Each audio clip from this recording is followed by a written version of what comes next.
In this class, we will solve a few problem sums based on real numbers, LCM and HCF, which are of level 1. And this is our second class. So let's start the class. The first problem says that what is the number in the units place of 676 to the power 99. Now if we multiply 676 with another 676, then at units place in both the numbers we have 6, and when we will multiply them it will be 36. So in that product the digit at units place will be 6, and then when we will be multiplying another 676, then again at units place again we have 6 here, and that 6 will be multiplied with this 6, so again it will be 36, and at units place it will be 6 only. So whatever is the power of this 676, so when we will expand that series or when we will multiply 676 by that number itself, be it how many times doesn't matter, always in that result of multiplication the digit at units place will be 6. So our current option is option C. Now the next problem sum says that if P, Q and R are prime numbers. So this is one criteria or information that we are getting from the question. So P, Q are prime numbers and such that there are relationship between P, Q and R is equal to Q plus 2 and Q is equal to P plus 2. Then the number of triplets of the form PQR will be how many? So the first relation is Q is equal to P plus 2 and R is equal to Q plus 2. It will be P plus 4. That means the first prime number is P, the second prime number Q is equal to P plus 2, and the third prime number R is equal to P plus 4. So whatever value or whatever prime number we choose for P, Q will be 2 more and R will be 4 more. Now we know 1 is not a prime number and only even prime number is 2, that is the first prime number in the list. And if we take P is equal to 2, then Q will be 2 plus 2 4, which is an even, so that is a composite number, and R again will be 2 plus 4, that is also composite number, so we cannot start with 2. Now if we choose P is equal to 3, then Q will be 3 plus 2, it will be 5, and R will be 3 plus 4, it will be 7. So it also satisfied that condition that P, Q and R are prime numbers. Here 3, 5 and 7 are prime numbers, and at the same time they are triplets.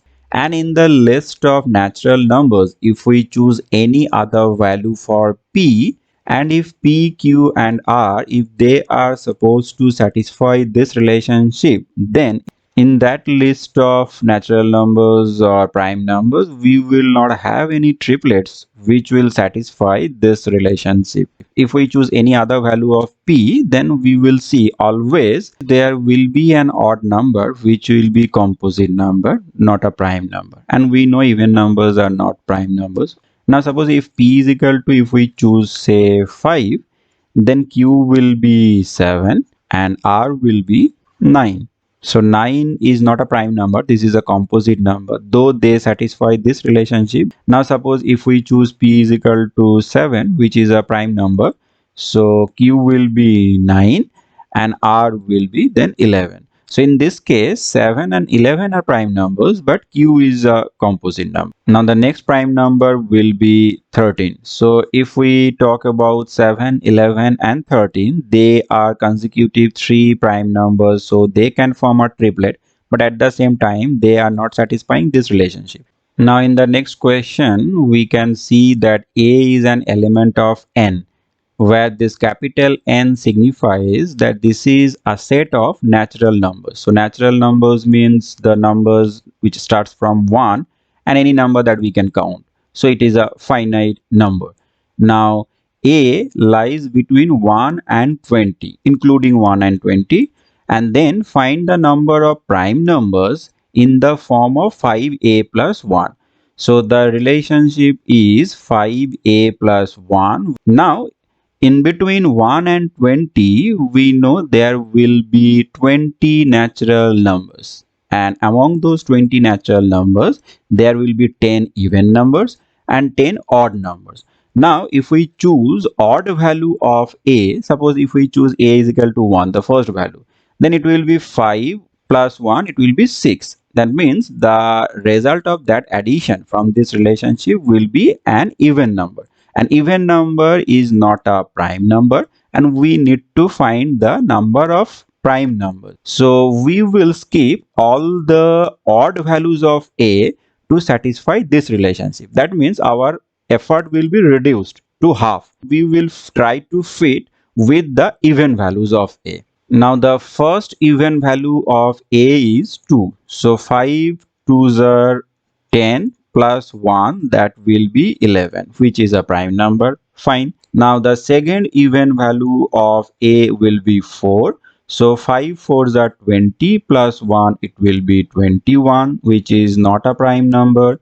Then the third even value of a will be 6. Then 5 6 are 30 plus 1, 31. Now we have understood that these values has a pattern or relationship. And what is the pattern? The difference of the two consecutive values is 10. So that means when we will be putting next value, which is 8, then the next result of summation will be 41. Then it will be 51 when the value of a will be chosen as 10, and then last value will be 101. Now 11 is a prime number, we know. 31 is a prime number, 41 is a prime number, 51 is not a prime number, composite. So in total we have here 3 and here 3, 6 prime numbers which will satisfy this relationship 5a plus 1. So our correct option will be option C. Now the next problem sum is a summation of two recurring decimals. This is a simple problem, but the final result of this addition of two recurring decimal numbers we have to represent in the form of a rational number. So there will be one more step involved in this processing. So 3.2 bar, that we know is 3.2, 2 is recurring, so 2 2 2 and so on. And the next recurring decimal is 5.4, then bar, so it will be 5.444 and so on. Now when we will add these two numbers, it will be, so it's again the result of addition is a recurring decimal, so 8.6 bar. Now if we want to represent this recurring decimal in the form of rational numbers, then as per the formula, first we will consider that whole number which we obtain by considering all the digits. So all the digits means here 8 and 6, so 86. Then from there we will subtract that whole number which we form by considering only the non-recurring digits. So non-recurring digits means only 8. That is the only non-recurring digit that we have in that result, divided by 10 to the power. Here power is the number of digits that we have after decimal point. So here after decimal point we have only one digits, so it will be 10 to the power 1 minus 10 to the power. Here the power is number of non-recurring digits after decimal point. So after decimal point there is only one digit which is recurring, so there is no non-recurring digit, so it will be 0. And in the option we have 78 by 9, which is option B. The next sum says that how many factors are there in 1080. So first we have to factorize 1080. Let's see. So these are the unique factors 2, 3 and 5, and also 1 and 1080 means that number itself, that they are also factors that we know. So what we have to do is we have to represent 1080 by combining all these factors. So this is the complete representation of 1080 in the form of its factors. And if we count all these factors, then that count is 32. The next one is there is a given number where we have all the digits given except one, where that digit is represented by a symbol A, and it is said that the whole number is divisible by 9. And we know the rule of divisibility by 9 if we sum all these digits of that given number, and if that summation is either 0 or divisible by 9, then we know that the whole number will be divisible by 9. So first what we have to do is we have to sum them up, all these digits. Then the summation will be 35 plus a, and this value either it will be equal to 0, which is not possible because 35 is a positive number, and if we look at the given options, then all the options are positive only, so the value of a will be positive, and logically that is also true. So a cannot be negative. Otherwise, if a was minus 35, then this whole value would have become 0, and that is divisible by 9. So we have to think of a positive value of a and the least positive value of a, which will satisfy the condition of divisibility by 9.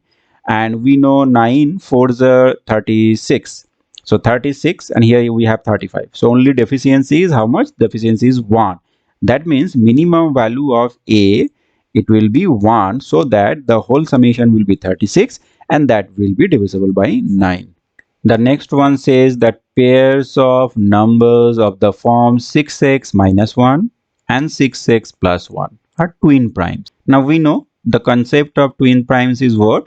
If the difference of those two consecutive prime or prime numbers are 2, then they are called twin primes. So here one is given in this form 6x minus 1, and the other one is given 6x plus 1 in this format. 1 is not a prime number, 2 is the prime number, but only even prime number. Now if we choose the value of x as 1, then it will be 6 minus 1 means 5, and from here it will be 6 plus 1, which is 7, and 5 and 7 both are prime numbers, and that their difference is 2, so that is satisfied. If we put x is equal to 2, then it will be from the left side, this will be 12 minus 1, so that will be 11, and from the right side, from that expression, it will be 12 plus 1, it is 13. So 11 and 13 both are again prime numbers, and they are satisfying this condition of twin primes. Their difference is 2. And now if we put any other value of x like 3, 4 and so on, we will see that the prime numbers that we'll be getting, they will be twin primes only. Their difference will be always 2.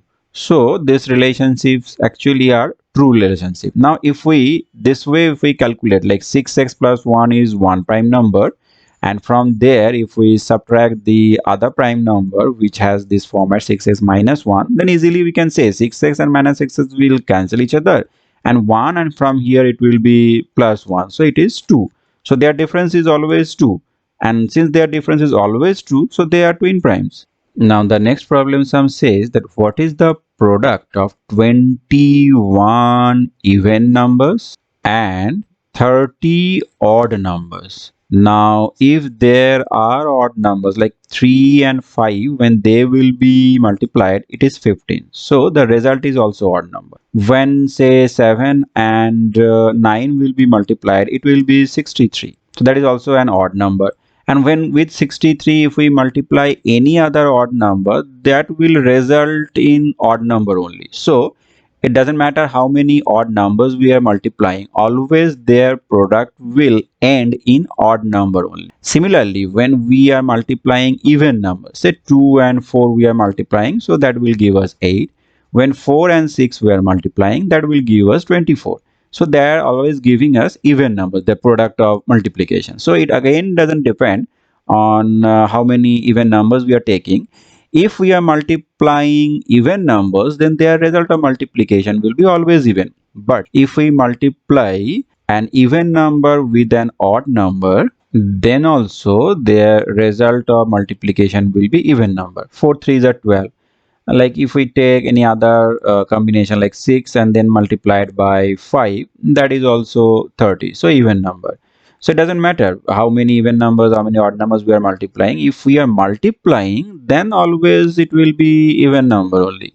4 multiplied by 3 is what? We are adding 4 thrice. So it will be always even number only. And on the other hand, there is an even number which is 0. 0 is also considered as even number. So if we are multiplying, or if we are taking 0 as one of the even numbers, then the whole result of multiplication will be 0, and that is result is 0 means again that is also even number.